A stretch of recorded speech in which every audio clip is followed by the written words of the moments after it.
Everyone, আসসালামু আলাইকুম। আবারও চলে আসলাম আপনাদের মাঝে নতুন আরও একটি রেসিপি নিয়ে। খুবই দুর্দান্ত একটি রেসিপি নিয়ে চলে এসেছি। চিকেন আর ব্রেড দিয়ে খুবই মজাদার একটি নাস্তার রেসিপি নিয়ে আপনাদের মাঝে আমি হাজির হয়েছি। আশা করছি আজকের এই ভিডিওটি আপনাদের কাছে খুবই ভালো লাগবে।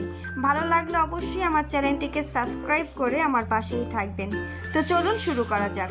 ফার্স্টে আমি এখানে 250 চিকেন নিয়েছি, আর চিকেনটাকে খুব ভালো করে কিন্তু আমি সেদ্ধ করে নিয়েছি।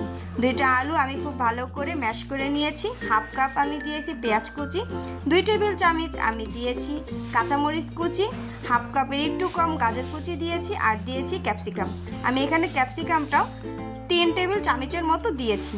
এখানে আমি হাফ চা চামচ দিয়েছি ধনিয়া গুঁড়ো, হাফ চা চামচের একটু কম কিন্তু আমি দিয়েছি জিরে গুঁড়ো, আর চিলি ফ্লেক্সটা আমি আমার পছন্দ অনুযায়ী দিয়ে দিয়েছি।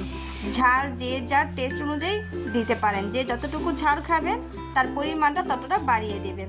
তো এই তো আমার কিন্তু মাখানো কমপ্লিট। এখন আমি চলে আসলাম নেক্সট স্টেপে। এখানে আমি একটা ব্রেড নিয়ে নিয়েছি, আর ব্রেডের যে সাইডের অংশগুলো থাকে সেটা আমি খুব ভালো করে কিন্তু কেটে নিয়েছি। আর এগুলো কিন্তু আমি একদমই ফালাবো না, এগুলো আমি এখন খুব ভালো করে ব্লেন্ডারে ব্লেন্ড করে নেব, আর সেটাই আমার হয়ে যাবে ব্রেড কাম। আমি পাউরুটিটাকে খুব ভালো করে কিন্তু একটু বেলে নিচ্ছি। 2টা পাউরুটি আমি খুব ভালো করে বেলে নিয়েছি। এখন একটা পাউরুটিতে আমি সামান্য পরিমাণে কিন্তু পানি মিশিয়ে নিচ্ছি, এতে কিন্তু এটা আঠার একটা কাজ করবে। এখন আমি আমার নিজের পছন্দ মতন কিন্তু পুর দিয়ে দিয়েছি। পুরটা দিয়ে আমি আরেকটা পাউরুটি উপরে দিয়ে খুব ভালো করে কিন্তু আমি ট্যাপ করে আঠার মতন কিন্তু আমি লাগিয়ে নিচ্ছি।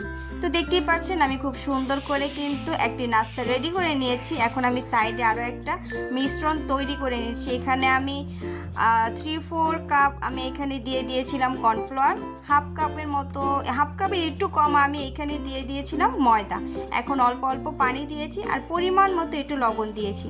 তো দেখতেই পাচ্ছেন আমার কিন্তু একটা সুন্দর থিকনেসের ব্যাটার রেডি হয়ে গিয়েছে। এটাতে আমি চুবিয়ে খুব সুন্দরভাবে আমি ব্রেড কামে কোটিং করে নেব। তো এভাবে করে কিন্তু আমি সমস্ত নাস্তাগুলো রেডি করে নেব। এই নাস্তাটা অনেকটাই ইজি আর খুবই কম ইনগ্রিডিয়েন্টসে সুস্বাদু নাস্তাটা রেডি হয়ে যায়। বিকেলে স্ন্যাক্সে যখন ইচ্ছে হয় আপনারা ঝটপট নাস্তাটা রেডি করে নিতে পারেন, এতে কিন্তু বাচ্চারা খুবই পছন্দ করবে। তো আমি আগে থেকে একটি ফ্রাই প্যানে তেল বসিয়ে আমি মিডিয়াম টু লো আছে কিন্তু তেলটা খুব ভালো করে গরম করে আমি এখানে একটা নাস্তা দিয়ে দিলাম। নিজের পছন্দ মতো কালার আসা পর্যন্ত আমি কিন্তু খুব ভালো করে ভেজে নেব। অবশ্যই দেখতেই পাচ্ছেন আমি মিডিয়াম টু লো আঁচে রেখে কিন্তু নাস্তাটা ভেজে নিয়েছি। তো এই তো আমার নাস্তা কিন্তু কমপ্লিট। কত সুন্দর লাগছে দেখতে, জাস্ট দেখেই বোঝা যাচ্ছে। আপনারা শুধু একবার বাসায় ট্রাই করে দেখতে পারেন, ছোট থেকে বড় সবাই কিন্তু খুবই পছন্দ করবে। উপরটা সেই লেভেলের ক্রিসমি ছিল, আপনারা একবার অবশ্যই বাসায় ট্রাই করবেন। আর ভেতরটা আমি একটু দেখিয়ে দিচ্ছি কেটে। তো আমি মাছ বরাবর একটু কেটে নিচ্ছি। এখন আমি যা স্যান্ডউইচের শেপ করে সুন্দরভাবে কেটে দেখিয়ে দিলাম। দেখতে পাচ্ছেন ভিতরের পুরটাও কত সুন্দর, এটা খেতেও খুবই দুর্দান্ত। বিকেলের চায়ের আড্ডাও কিন্তু খুবই জমে যাবে।